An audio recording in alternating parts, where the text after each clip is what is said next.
இனிமே கண்ணை மூடிட்டு கடலை எண்ணெய் வாங்கலாம். ஏன்னா மந்த்ரா கடலை எண்ணெய் இதயத்தின் தயாரிப்பு. வறுக்க பொரிக்க ஏன் எல்லா சமையலுக்கும் மந்த்ரா தான். மந்த்ரா கடலை எண்ணெய், அபார ருசி, ஆரோக்கியமான உடல் நலம்.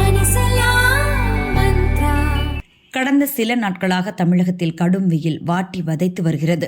இந்த நிலையில் அடுத்த 7 நாட்களுக்கு தமிழகத்தில் மழை பெய்யக்கூடும் என சென்னை வானிலை ஆய்வு மையம் அறிக்கை வெளியிட்டுள்ளது.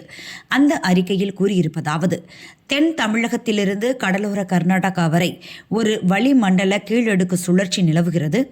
இதன் எதிரொலியாக இன்று மற்றும் நாளை தமிழக கடலோர மாவட்டங்களில் ஓரிரு இடங்களில் மிதமான மழை பெய்யக்கூடும். வரும் 11ஆம் தேதி தென் தமிழகத்தில் ஓரிரு இடங்களில் மிதமான மழை பெய்ய வாய்ப்பு உள்ளது. 12ஆம் தேதி தென் தமிழக கடலோர மாவட்டங்களில் ஓரிரு இடங்களில் மிதமான மழை பெய்யக்கூடும். 13ஆம் தேதி கன்னியாகுமரி, திருநெல்வேலி, தூத்துக்குடி ஆகிய தென் மாவட்டங்களில் மிதமான மழை பெய்யக்கூடும்.